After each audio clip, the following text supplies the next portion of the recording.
Welcome everyone to Decorative Arts Sampler at the Concord Museum. I'm Erica Loam, Curatorial Associate. I'm David Wood, Curator. And today we're looking at metals. A reminder that these sessions are being recorded and that we will send you a recording after the course is over.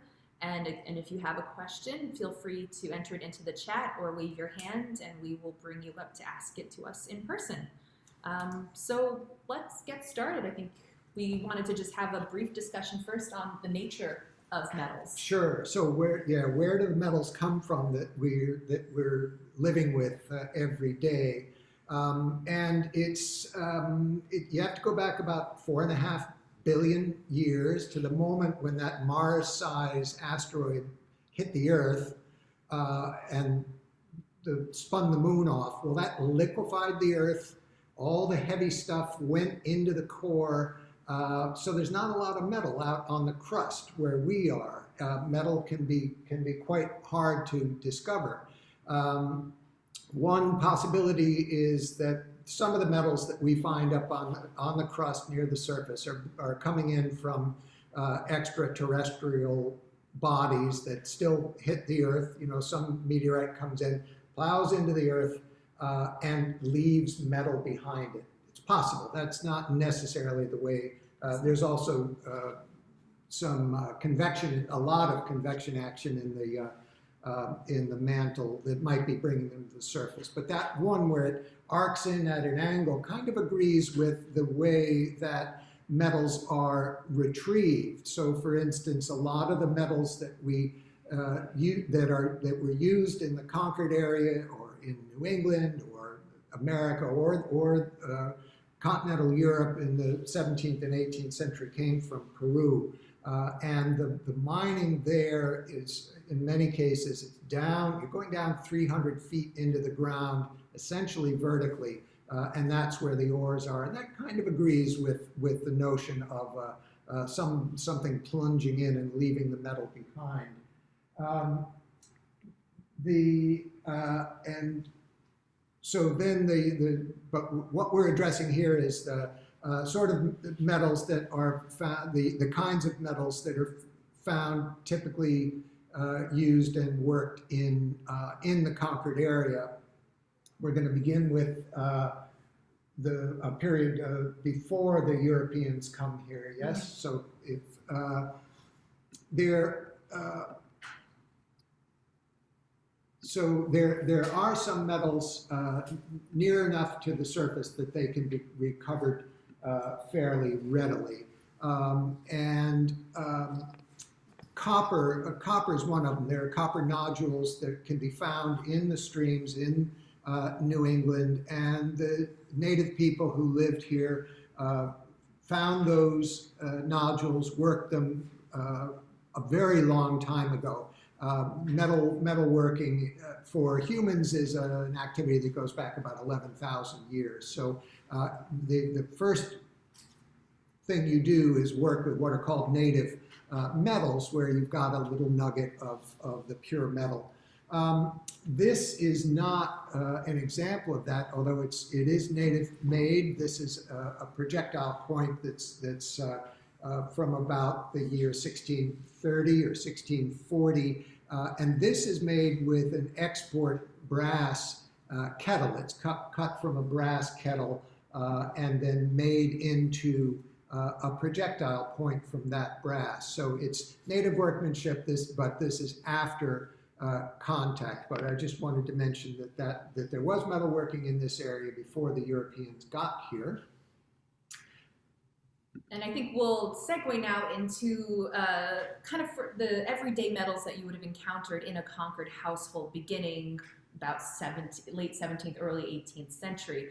And perhaps the most common type of metal you would have encountered was tin. Tin is easily worked, takes low temperatures. Metalworking is in some ways like ceramics. It's all about the temperature. And the things that you need for tin smithing are fairly low temperature. One reason for that is because there's lead involved, which melts readily. So here's the solder that's assembling this piece.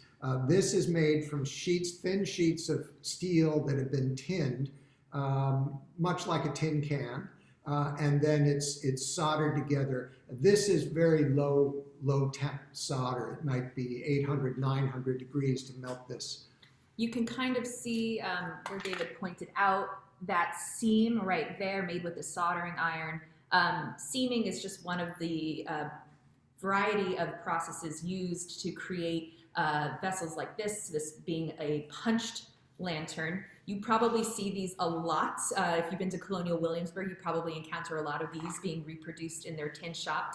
The tinsmith was a pretty low barrier to entry occupation. You didn't necessarily need to go through the same rigorous apprenticeship that you would with silversmithing or goldsmithing. And in fact, most tinsmiths were itinerant and mostly did repair work. Tin, again, very low temperature, easy to break, easy also to then repair. So tinsmiths, you don't need a forge, you don't necessarily need an anvil, you just need your set of tools and some heat. And then you can pretty much go in and repair things as needed. This is among the more decorative examples of what tinsmiths could create, and they're using a chisel to essentially punch out these little holes within the tin sheets. But as I mentioned, the more sort of common work that a tinsmith would do is repair things and create, as you can see in this ceramic cup, they're creating a sort of make-do repair. A replacement handle. Yeah, we could have brought this up in the discussion of ceramics too. Here's another example of how highly regarded ceramics were in the household, and they were expensive when new. So this is an English cream jug, creamware, cream pot. So it is a creamware body, 17 something, I don't know, 1770, 1780 or so, with enamel decoration, but the handle broke. These are the attachments for the former handle. You need a handle. This was worth repairing. And also, as Erica mentioned, the cost of a tinker, those are the people who are working in tin, it's not that great. This might have cost you 8 or 10 cents or something like that when you just wait till the tinker comes around and you've got your repair work to be done, and in pretty short order you've got your cream pot back fit for duty again. So that it's a wonderful repair, that. Right, so metals like tin and steel and pewter were mostly imported from England. So you would not have been necessarily mining it yourself. You would have been purchasing it, and then you would have been working it in your workshop and using it to create or importing tools like this, which is a sugar tong. Sugar scissors. So sugar comes not in, pre-cubed form. They have to be cut to the desired shape for taking tea, and you would have encountered something like this in a colonial household. And this, this is an ironsmith's work, and this takes a lot of heat to work iron or steel, and much more heat to do this kind of work than it takes to do a tinker's work. This is blacksmiths work properly, but these sugar scissors were they had their own practitioners. I think there would be a shop that's doing nothing but making these scissors, and rather than this being one among a broad range of things that you're making. But a good, competent blacksmith could make a thing like this. This one is a little more specialized than that, it looks. So pewter is also very commonly found in colonial households, and you can encounter pewter in nearly any antique shop you go into today. The colonial revival image of the pine sideboard dressed with pewter, sort of very old-timey and romantic looking. Pewter, again, a very low temperature melting metal, easy and malleable to make and cast. Again, England pretty much has the monopoly on pewter coming into the colonies. There were only 5 pewterers in Massachusetts Bay Colony for about 250 years. So Not a lot of work actually being done in the colonies to create it. It was mostly imported. But again, like tinsmithing, you are repairing it and you are recasting it and using it to do all sorts of things. So we have an example here of, and I'll say that there was about 300 tons of pewter imported annually into the colonies. So that's a lot of pewter. It's not just there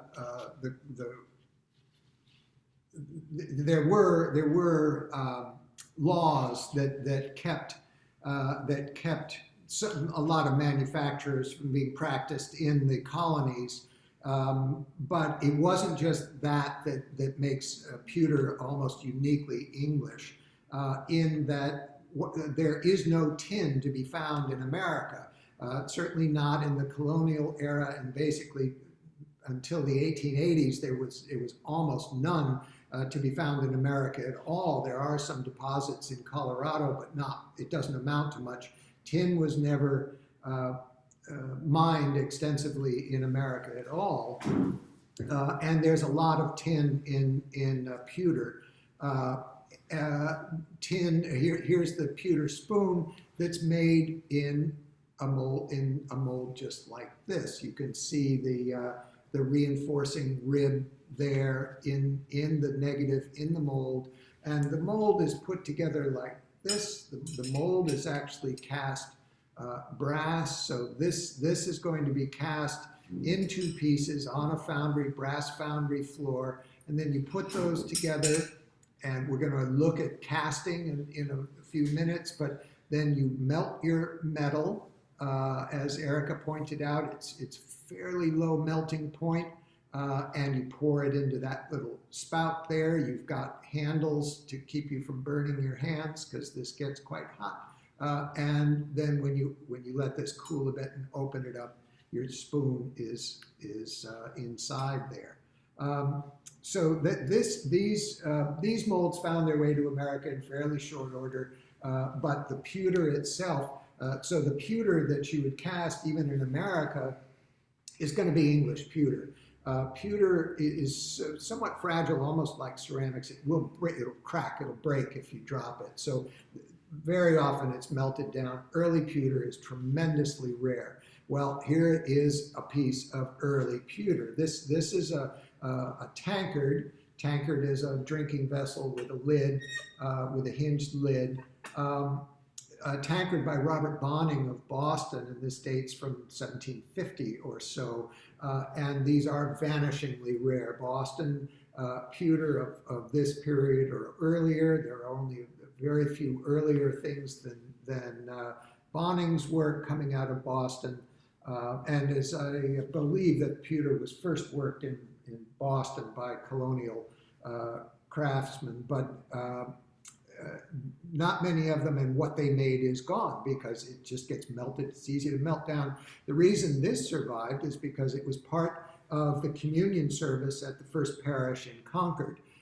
It augmented the silver vessels that they used for communion, and so this is a lucky Boston tankard. It survived. And unlike the tin lantern, which, you basically roll that sheet and then you solder it to close, I think this involved a different type of process of raising this form. Well, actually, pewter doesn't raise effectively. We'll talk about raising in a moment. So this is all, these parts are all cast. And it's cast and then assembled, and it's also spun on a lathe.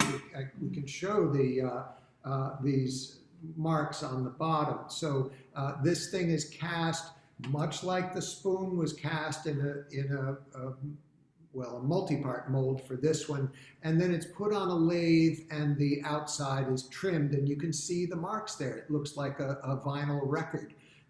Those are the marks of the tool left by the turner to clean this piece up. We'll look at some similar marks, not identical marks, but similar marks on the underside of some silver vessels in a minute. Right.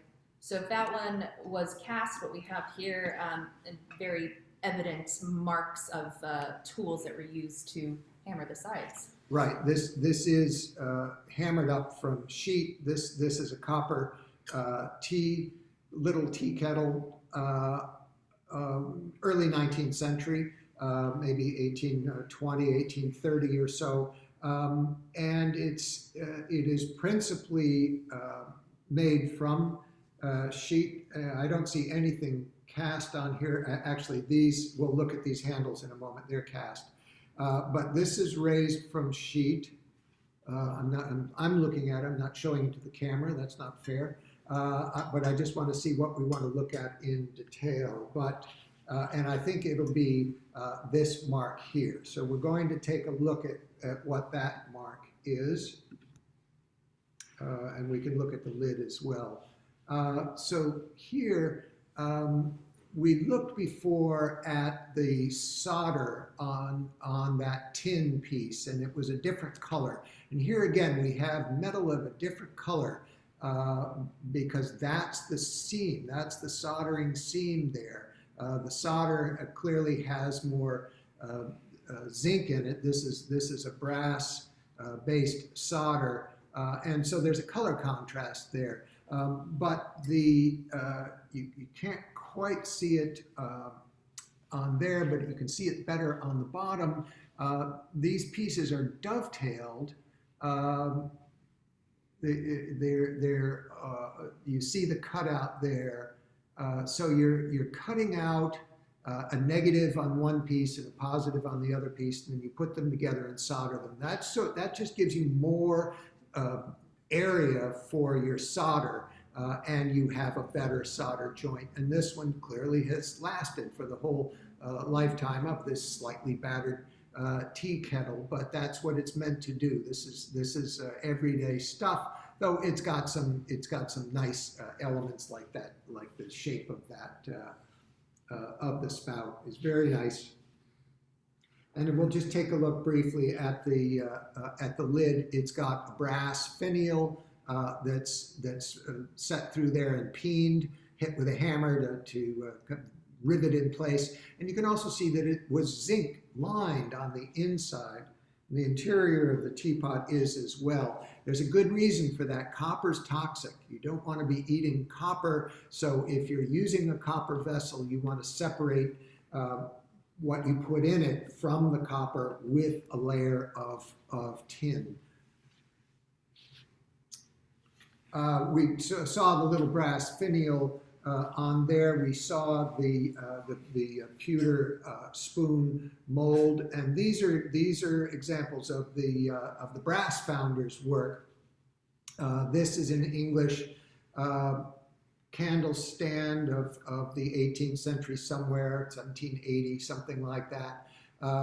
And it's a fairly typical form. You would buy these in sets of 2 or more or whatever, just candlesticks in the home there providing the light. And so England made a very great many of these. The brass founders in Lancashire were going 24 hours a day virtually by the time that this piece is made. So there are several castings here that are put together. I was looking for the seam and it's just not visible enough. This shaft is in 2 parts. There were 2 molds, basically one like this and then another one like this. And you cast the 2 parts and you put them together and you solder them. And this guy was pretty good at it because I can't see the seam, but there will be a seam in there somewhere where the 2 pieces have come together. Then the base is cast in a separate piece, and we'll take a look at the bottom. There we go. It's cast as a separate. These are added. These are not part of the copper piece. These were added to keep it from scratching a tabletop, I expect, sometime later in its life. But you can see the spinning marks under there. And that's both to clean this thing up and it's also to salvage the metal. This metal filings are valuable. And the foundry is going to be saving these constantly, or if you're working them in a shop, you're going to save them in buckets. This is what the apprentice does. It sweeps up the shavings, you put it in a bucket and you take it back to the founder and you get money for it. They would advertise that we pay for old brass, we pay for old pewter. and that's how the metal gets around. Brass, now copper is what that tea kettle was made from. Brass is an alloy. Copper is an element. Brass is an alloy. That means there's two metals here, brass and zinc, or copper and zinc. The zinc is coming from Yugoslavia principally. We mentioned that the tin is coming. See, I didn't see any tin here, but if there's tin involved, the tin's coming from England, from Cornwall. And the copper's coming from Peru, from Chile. So these are inherently international objects in that the sources for them are literally all over the planet. The metal is where you find it. As I said, it's scarce on the crust, and you just have the right conditions, and that's where the metal is, and bang, that's where your mining operation starts up. When it comes to higher quality metals like silver, you're not necessarily getting them imported in sheets, or in other types of forms. What they're coming to the colonies as, they're coming as coins and as currency. So how are you getting those raw materials to create these vessels? Well, they start as this. And it is the work of multiple people in the colonies to weigh and measure and evaluate the value of coinage in order to assess how the purity of the silver and then how much of it you can use to make something like this. So this is a good example of the at least two-part nature of a goldsmith's work. These are called noble metals. They're called precious metals. Noble because it doesn't oxidize readily. Silver, gold, those are noble metals. And they're used as currency and have been since 7th, 8th century, before the Common Era in the West, and far. That's for coinage, where you've got a piece of a particular weight. You know what it is. You know what the metal's worth. You can use this as a medium of exchange. Tremendously valuable for the trade networks set up across from Europe to China. You have to have a medium of exchange that works all the way across the line, and silver works well for that. So a goldsmith is responsible for this precious metal, and they pretty early on you get what are called goldsmith bankers in Boston, where the beginnings of banking, of credit, of bills of credit. It's a goldsmith's work. So a goldsmith, and that's part of why the guild is so strict. We're going to look at guild structure in a second, because these are valuable. But I wanted to look closely at these two coins for a second, just to make a point. This one is what's called cob coinage, and they weren't really meant to be coins at all. This is the way the metal is shipped. So this is mined in Chile in a horrific process that maybe we'll go over in another program.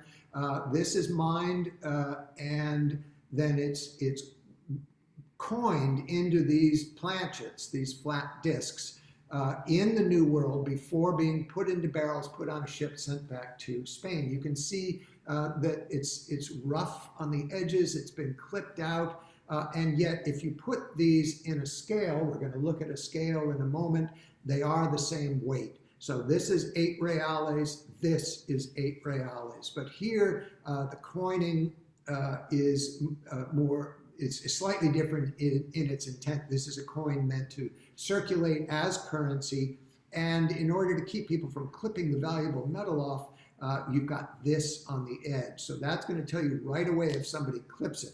This one's got a clipped edge already. That's the way it left the New World. So how can you tell if somebody cut another piece off? You'd have to weigh it. This one, maybe you can trust that milled edge. So this is called a Spanish milled dollar. And this was the standard for currency in America, but these are also the sorts of things that are providing the raw metal for making a larger piece. Right, and until 1792, with the establishment of the U.S. Mint, foreign coinage circulated widely and freely in the U.S. colonies, and essentially any dry goods merchant or goldsmith, silversmith would have been able to essentially weigh and measure and then be able to convert these foreign coins into a sort of something legible and something understood. And so this is a set of scales that belonged to a dry goods merchant, correct? Yes, these are In John Concord. White's. John White in Concord. And so essentially, if you shopped at John White's dry goods shop, you would have brought in your various coinage, and then he had... Spanish milled dollar? Perhaps. And then he would have been able to weigh it, and then there was a conversion chart attached to the scales here. We have a close-up photo of that conversion chart, which allowed you to essentially reckon with all of these different currencies and be able to essentially assess the value. Right. So somebody comes in with a coin, you don't know if it's been clipped, you don't know what it is. So you have to identify it. Very often coins have got the information on it. You can figure out what it is. And you use the scales to weigh them. And then here's the chart. So if it's a guinea, you know what it's supposed to weigh, and you know what it's worth. And then you can compare that with a moidor, which is a Portuguese coin, or with a doubloon, which is a Spanish coin, and you know what they're supposed to weigh, and you know what they're worth. So this is the merchant. This is at the point of sale. A goldsmith is doing many of the same things, but a couple of steps before, and got into some of the goldsmiths got into the habit of storing other people's gold for them, very valuable material, and that again is how they got into the banking business. And a point of clarification: goldsmiths and silversmiths worked interchangeably with the same types of metals. So a goldsmith would work with silver, a silversmith might work with gold. Goldsmith, of course, carries a more prestigious connotation to it, so you would want to be referred to as a goldsmith in most cases, even though you're working with both. Right. The guild is the goldsmiths guild, and that, but it's true that many of the members never worked in gold. I mean, gold is definitely a step up there. So if you're a silversmith working in America, this is how you're getting your raw materials, and then from that, there's a whole process that it takes to create this. Right. So the coinage like that is one source for the metal, but also, just like with pewter, these things have catastrophes. So here is a broken pair of sugar tongs, not scissors to cut the stuff up. These are the tongs you use at table to serve them. Pretty little things, but one of the handles is broken off. Now, what are you going to do with it? Well, you could carry it to the silversmith to get your next pair of sugar tongs, for instance. And the metal is a big part of the cost of any one of these finished products. Usually more than the cost of making. For something complicated like a teapot, if you look at Paul Revere's account books, often on a teapot, the cost of the metal is about the same as the cost of the fabrication. For a simpler piece, the cost of the metal might be 3 or 5 times as much as the cost of the making. So the metal is where you're going to start. You might take all these little bits that you've got, stuff in your shop, stuff your customer brings in. You're going to melt the stuff down and cast it into an ingot like this. And can we see that Diderot? Sure. We'll show you what the inside of a colonial silver workshop looked like. Yeah, well, this is actually a Parisian shop, so it's pretty big. There are not too many operations this big in the colonies, but Diderot is showing us a variety of the operations here. It's quite valuable or quite a valuable resource in that regard. So you can see the fellow pouring something liquid into piece there. He's casting metal. The forge is behind them, so the metal is melted and then poured out into a mold that's going to give you a thing like this. It's going to give you an ingot. And then the two fellows busy at the anvil are pounding that ingot out into a disc of silver. And that disc of silver is being worked on the anvil on the right here, on a stake set in an anvil. And you see the fellow with the hammer there is raising, this is called raising the sheet up into a cylindrical form from which you can make whatever it is that you're going to make.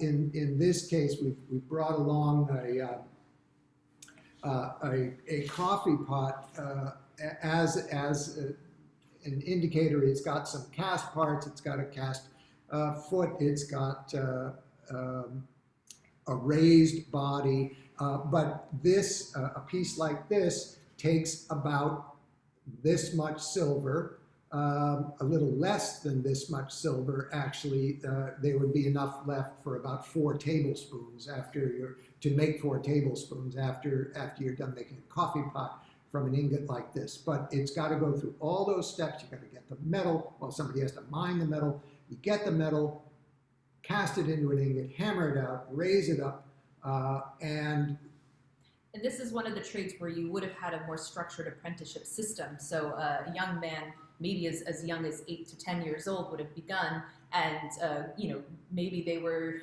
the one with the bellows blowing oxygen into the fire. Yeah, there are many operations that a relatively unskilled worker can do in a shop for years, or maybe for an entire career. Or you can move through the hierarchy, but apprentices are doing things like filing things up and then sweeping up the filings and stuff like that. And then it's the more skilled workers who are often journeymen, that is, they have the skills but they don't have the tools, they're doing the heavy lifting. So the fellows that we saw in the Diderot engraving, it's safe to think of them as journeymen, wage workers, really. Jour means day, so you're working by the day. Sorry, we have some fun things to look at. Do we want to watch the video now, or did we the fabrication one? Yeah, why don't we take a look at that, and then we're going to change subjects briefly, but we'll return to silver. we'll get back to silver. So we have a video of a contemporary silversmith who is essentially walking us through the process. So here he's laying out the pattern for the piece that he's going to make, cutting it from the sheet with a pair of shears, and then you're going to heat it. This is called annealing the metal, and the metal, interestingly, changes its nature when you do this. The crystal structures of the metals move around. It becomes much, much easier to work when you heat it red hot and cool it. And then you saw him working it on the stake, and now he's soldering it. This is the next step. He's going to join it together. So this is exactly how that the tea kettle that we looked at. This is the same soldering operation. And then here now the soldered piece is worked on a stake to give it its finished form, or get closer to its finished form. I think he's making an extinguisher for a candle.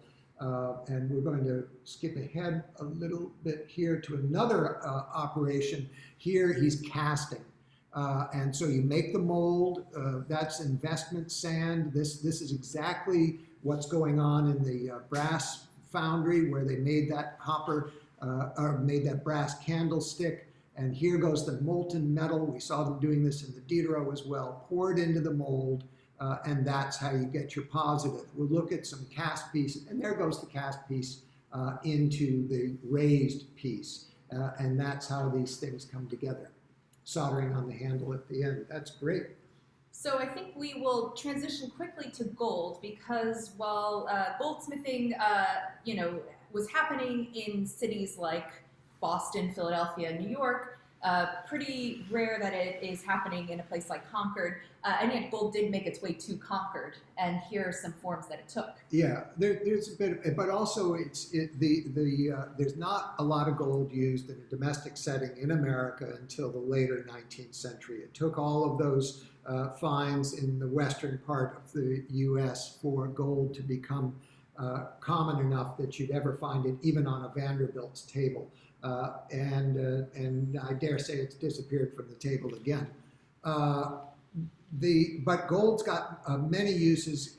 Gold is tremendously ductile. That means you can draw it out into wires. The numbers are absurd. I didn't memorize them, but you know, a tiny little piece of gold, you get a mile of wire. It's amazing how you can be drawn out a single atom in thickness, and people took advantage of that early on by hammering, and this is a separate trade actually, gold beating, and that is to beat pieces of gold out into amazingly thin sheets, but it still stays opaque. It still is a noble metal, so it resists oxidation. It doesn't tarnish. It doesn't corrode, and it's just tremendously useful in that regard. So this is a book of leaves of gold leaf. There might have been 25 leaves in this little booklet, and that gold leaf was used in the manufacture of fireplace bellows in Acton, the next town over, in the 1840s. Actually the guy who developed the Concord grape, Ephraim Bull, was a gold beater early in his career, and then for health reasons he moved out to Concord and changed his career. But gold beating is a trade in itself, different from the silversmithing that we're mostly looking at here. But here's one thing you can do with gold leaf. This is the finial from the sounding board above the pulpit in the First Parish Church in Concord. And this was made in 1747 when the First Parish was renovated. And it was Hartshorn, Ebenezer Hartshorn, got his name, who contracted to do the work on First Parish. He's a cabinet maker from Boston. I believe that he is the one who carved this finial, and then it's been gilded. Gold leaf has been laid on this with a little layer of glue, and it's lasted all this time. The gold, it's a little dirty, but the gold actually hasn't tarnished, hasn't corroded. That's the impermeability of gold that it was so treasured for. And behind us you can see a frame, a gilt frame around a painting, another good use for gold. Then we have from something kind of large and imposing to something tiny and fragile and infinitely precious. We have a gold filigree brooch with a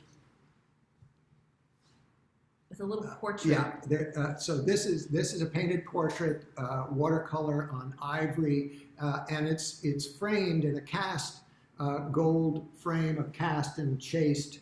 Let me just make sure that, yeah, it's a cast and chased gold frame. Paul Revere did work exactly like this. He made miniature frames for John Singleton Copley, for the painter Copley.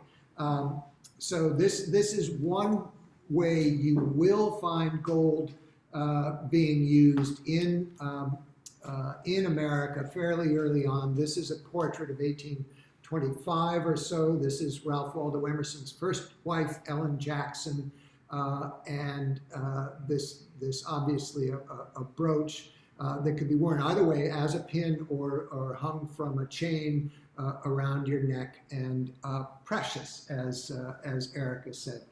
It's only in small amounts that you see gold being used in America early on. So we're going to pivot from this discussion of gold and head back to silver. But before we do that, I think it's instructive to talk a little bit about the gilt system and the different types of marks that you might encounter on English silver. in silver, in England, a rigid legal and guild system made it so that any piece of silver made and sold in England had to first be evaluated and approved by essentially the assayer's office. The Worshipful Company of Goldsmiths in the City of London essentially said that no piece of silver or gold can be created and sold without their approval. And what does that mean? It means in silver's case, it has to be judged to be of a sterling purity, which means 92.5% has to be genuine pure silver. The remaining of bits of it is typically copper, right? Mostly, yeah. Right. And so the workshop was usually situated near the assayer's office so that they could bring the finished project to be evaluated.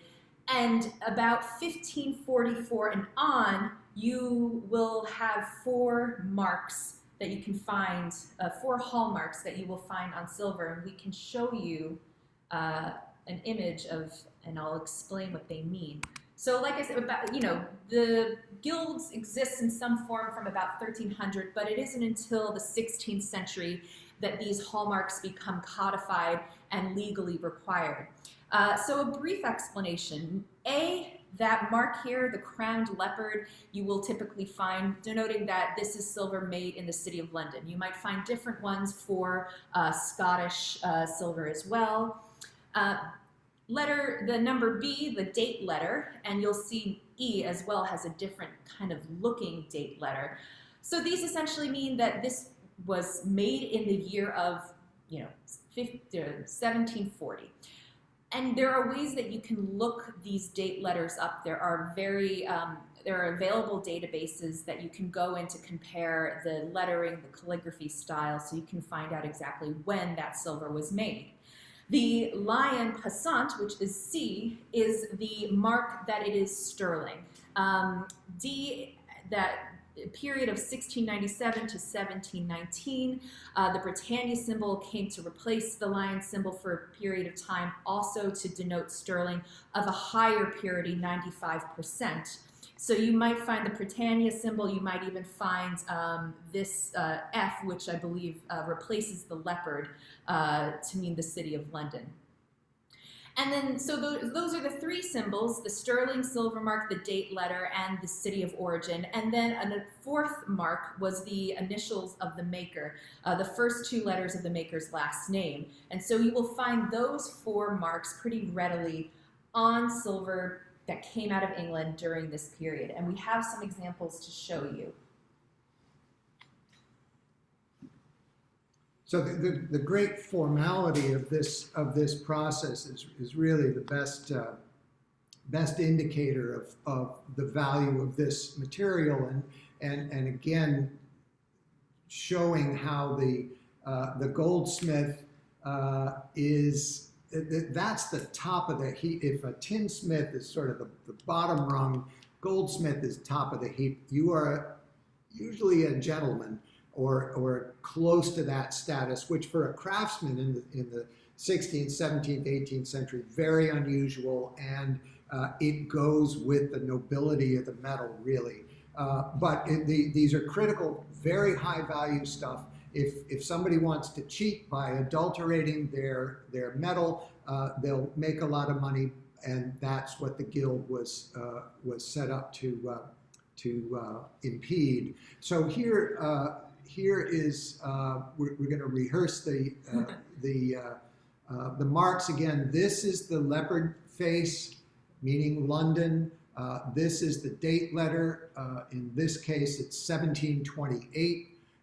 This is the sterling standard, the lion, and here's the maker's mark. This is a Paul Hanet. This is a Huguenot maker.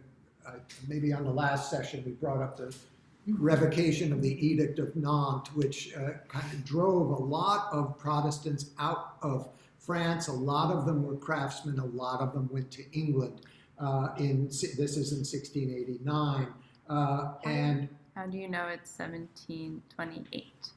Because there are these charts that show the different letters and the different surrounds. The guilds were very careful about, you would run through the whole alphabet with a certain shape surround. It might be a shield, it might be a circle, it might be a square. And then the next time you start up the alphabet, you have a different shape of letter. Maybe they're not capital letters, maybe they're lowercase letters, maybe they're Gothic letters, maybe they're not. And then you go through the alphabet again. And so you really can't go wrong with good English hallmarks. You can always, if you can see them, you can always look them up.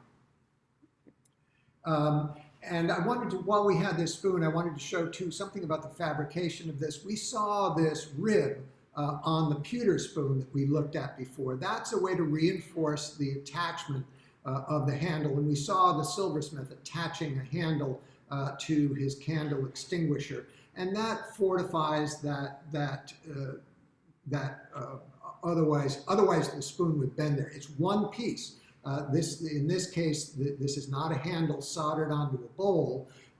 If you see a handle soldered onto the bowl, you should look carefully again.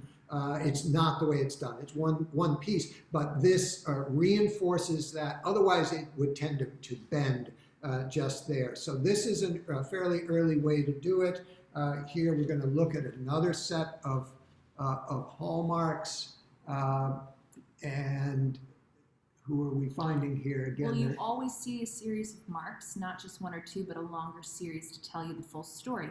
Well, we'll talk a little bit about that when it comes to American silver, because that's not the case. Right, but if you're talking about English silver, Birmingham, London, Exeter, wherever it comes from, it's got its own. Edinburgh has a castle on it as their mark. It's going to have the other marks as well, telling you about the purity of the silver, the city of origin, the maker's marks. Now, some small works are exempt from these things, and like those sugar scissors that we looked at before, those very often have no marks at all. It might have a maker's mark and nothing else. So there are some small works that are partially exempt, but for the usual sort of thing, you're going to have the full set if it's English. So I think we will show another example, just because how are we doing our time? 10 minutes. 10 minutes. We have to run? Okay, so we're not going to look at any more spoons. I did do just one, if I can, just show you one. Sometimes that place where the spoon is reinforced in the swage, that's what the die is called that this is hammered into. It gets embellished. Here we have a beautiful Rococo shell, but you also see there's the reinforcing for that joint there. So here we have an English silver can that produced in London and does bear those marks on the bottom. So a can is like a tankard, only it doesn't have a lid. It's a drinking vessel, fairly common and fairly common for silver. In other words, a lot of cans were made and a lot of cans survive. So here's an English example. It's got a variety of techniques involved in the making. So the handle is cast, and then it's soldered onto the body. You can see those discs there. That's the attachment for the cast handle. Would have been cast all in one piece in the way that we saw in the film. The body is raised from a sheet that was hammered out from an ingot. There's the apprentice at work hammering out those sheets 10, 12 hours a day. And then the foot is also cast separately and then soldered on. And you can see the solder a bit here, but it's been cleaned up by spinning on a lathe. We saw these marks on some pieces before, on the pewter piece, and on the brass candlestick. The foot's been cleaned up, and all of those filings are very carefully saved, and then they're melted down and used again. We can see the hallmarks on the other underside. I haven't really memorized the sequence. I imagine there's the sterling mark there. There's the maker's mark. And there's the crowned leopard, so that's London, and the other one has got to be the date letter. And it's in the 1760s somewhere. You see the clipped corners on that on the surround. So that's one of the indicators. That whole series of letters in that for that 26-year period would be in that clipped sort of surround. America did not have a corresponding guild system. That does not mean that the quality of silver was less sterling quality or decorative. Speaking, it wasn't necessarily lesser either. Instead of the hallmarks, in some cases you would find the maker's name stamped onto the bottom. But there were about approximately 500 silversmiths in colonial America.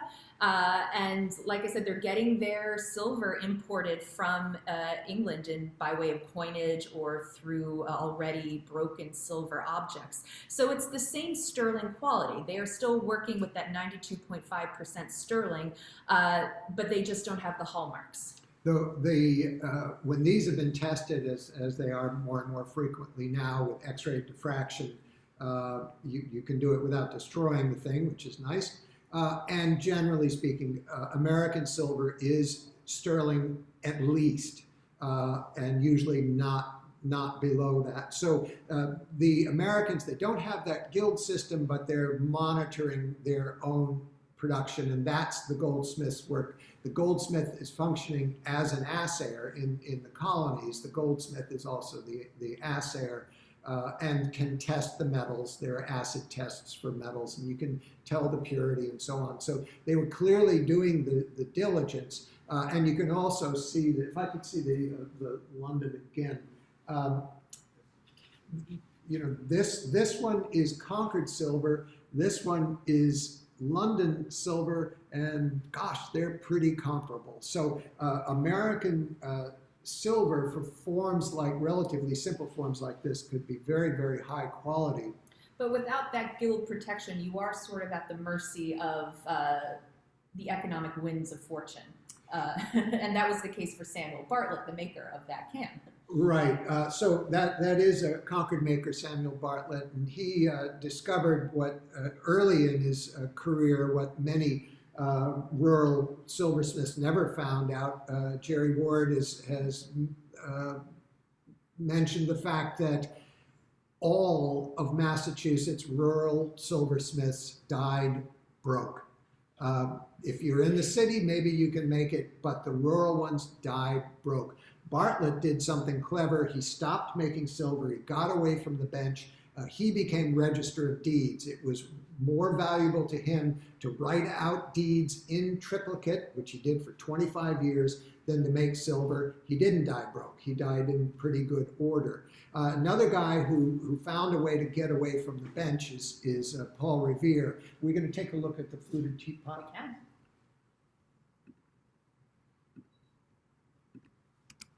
So here's a fluted teapot by Paul Revere. Came out of Paul Revere's shop. This is in our collection here. The Revere, because Revere did something in Boston that you couldn't get away with in London, which is that he innovated the way of fabricating this. He had a flatting mill, so he would flatten sheets of silver and then seam this and solder it and rivet it and make the body of it that way. You couldn't get away with that in the London guilds. You could get away with it in Boston. But by the time the next piece that we're looking at, this is a cream pot also by Revere. We'll take a look at his mark on the underside. So this is...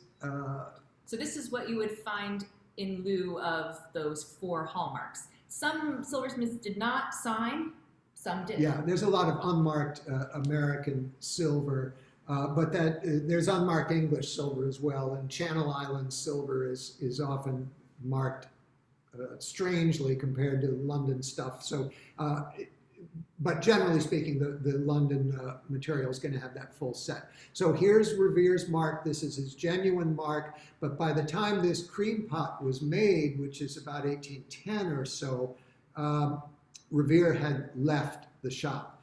He had turned the silversmithing activity over to his son, and and was busy with other matters in Canton with his copper rolling mill and other things. He's becoming an industrialist, but it's interesting. This is genuine Paul Revere silver.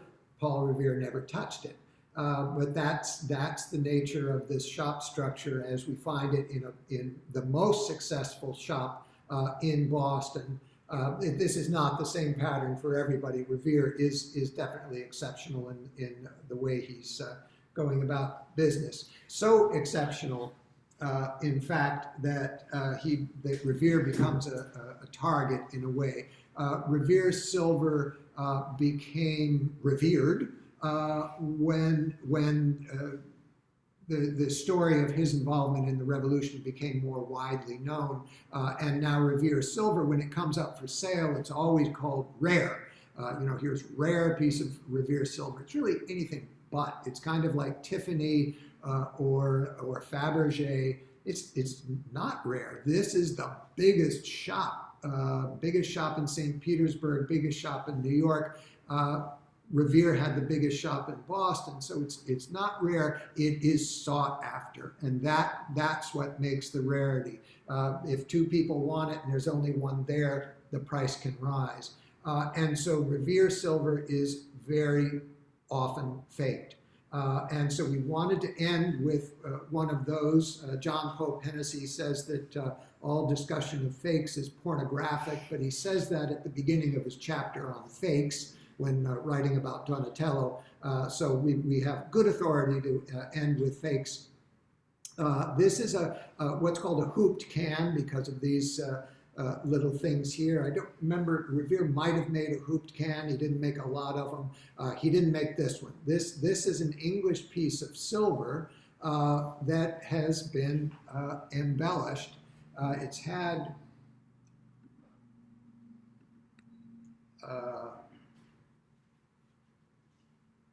had English marks removed and a Revere mark. Am I upside down? I might be upside down here. Mm-hmm. Can we read it at all? Is it upside down? I think so. So I flip it over. Where'd it go? There it is. There it is. And this is, you often see this on fake Revere marks. They're only partially struck to give thee the impression you see just enough to go, oh, that's Revere, but it's been worn away. That's okay. It's Revere. I'm happy. But this is a fake Revere mark. And I don't know if I did it on camera, but there's a wonderful little trick for silver. If you want to know if it's been modified, you do this. You breathe on it, and then changes all of a sudden pop right out. And we didn't quite capture it there, but you'll see that there's an area here that's been scraped away. That's where the English hallmarks were, and they've been scraped away. So that breath test can be helpful if you think, has this been reattached? Has something happened here? You breathe on it, and very often, if there's something there, it just pops right out. You can't miss it. Just like the Chinese porcelain test of tapping the thing to hear that bell sound, breathing on silver is recommended to do away from the eyes of the dealer. So I think we will end on that note, and thank you so much for coming to today's discussion. If there are any questions, feel free to enter them into the chat. We'll stick around for a couple minutes in case there's anything we can elaborate on. I know that there was some interest in identifying those marks, and I think we can follow up, Allison can follow up over email with some resources that we can use. Again, those charts that lay out the date letters are pretty readily available, but we can compile a list for you if you would like to use them when you're going shopping. Thank you. Oh. Well, we will pick up next week with textiles. We have a pretty remarkable collection of girlhood samplers to show you, and they are, as you can imagine, very instructive. So we hope that you will come and hear us again next Wednesday. Oh, If you see the lion mark, does that mean it is pre-1697? The No, lion mark no. returns. Yeah, so that Britannia standard was an interesting little episode. It starts in 1697, which is the moment when Sir Isaac Newton is renovating the mint. So the relationship of silver to the monetary fund for a nation, the relationship of gold to the monetary fund. This is something that continues right, in America. It got played out in the 1890s. It was the political hot button, gold standard, silver standard. How are we going to do it? So that goes way back. In 1697, there was a reinvention of the way that the mint is doing business. All the coins were called in, melted down. They started over, and it was Newton who was conducting that. The Britannia standard was introduced at that point. It's actually a higher than sterling standard. 95%. And although it's still used occasionally, and if it's used, it'll be used with that Britannia mark. It's still legit, but it's the very precious things that are made in Britannia standard. So that the Roaring Lion one shows up in that early period, but you also might see it in a modern piece that happens to be made in Britannia standard. Does seeing the C marking mean it's sterling even if it's not pre-1697? What's C marking? This one, the lion passant. Oh, the lion means sterling for quite a long period. It's still used to indicate sterling. It doesn't mean before 1697. They think after 1719 they bring it back. The sterling standard came. Yeah, after that little window, that little episode of Britannia, the sterling came back. And is still the standard. And it was somewhat optional to use that updated form even during that period. So again, you might see one or the other. It might still be of that same period. Just to add to your confusion. Any other questions? Yes? Is that a nod? We can unmute you if you'd like. Yeah. No, I have lots of questions. I would love to know. I mean, I have things with that lion on them, but I can't remember what other markings they have on them. So I've been trying to decipher this for quite a while. The lion's generally going to indicate sterling. But look for the other marks. The other marks will be there as well. There should be a date letter, should be a city mark, might be a maker's mark. Mm-hmm. But if that lion means sterling. It got appropriated by the Gorham Company in America. Actually, I think Gorham used a lion. Doesn't Gorham use that lion or something like? Wouldn't surprise me. But generally speaking, it means you're looking at English silver. Oddly enough, hallmarks are very hard to fake. I don't know that I've ever seen a fake hallmark. Fake maker's marks, you bet. But the hallmarks aren't usually faked. But Gorham usually also has the name Gorham, doesn't it? Yeah, or the letter G. The Americans are using a completely different system, far less codified. You will find actually imitation English hallmarks on, for instance, on some early Baltimore silver. But that it didn't really catch on, and it was never a system that anyone felt had to be kept up. Yeah. Is there another question? I saw someone waving. So if I have another question from the ceramics episode, should I email you about it or should I ask it now? Ask it now. So, do you know anything about Alexandria, Virginia stoneware, or only New England? I'm asking. I don't know anything about Alexandria, the stoneware manufacturer in Alexandria offhand. I will say Southern ceramics are hot right now. So I have a piece of J. Swan. I don't know, Swan. It's apparently there are only maybe 3 of them I would that are I would known. contact someone at MESDA, the Museum of the Early Southern Decorative Decorative Arts. MESDA, and they are sort of on top of all the recent developments in Yeah, Southern absolutely. ceramics. If you take a photograph of the piece, take a photograph of the mark and send it to them, they can be very helpful. Or, you know, with the mark and a photograph of the piece, you can search around online. You might be able to find something more about him. I don't know Swan offhand or the stoneware of Alexandria. Supposedly he was one of the better known ones, and there are very few incised pieces, and I happen to have one, and so Yeah.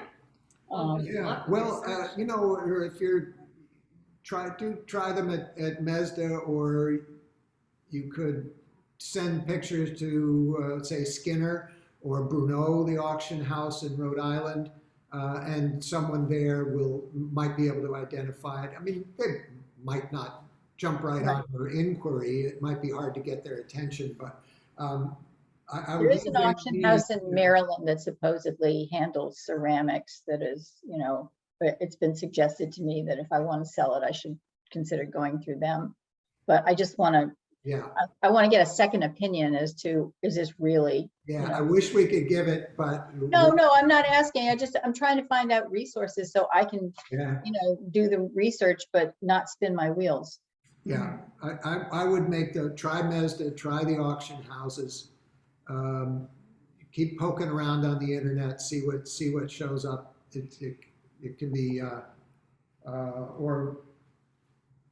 there's also Chipstone has a publication about Rob Hunter's Ceramics in America. You might look at Ceramics in America. It's an online resource as well, and you might even find them there. If somebody's written an article about it, it'll be there online, readily available. Mm-hmm. So it's not a subscription that you have to. No, Okay, thank you.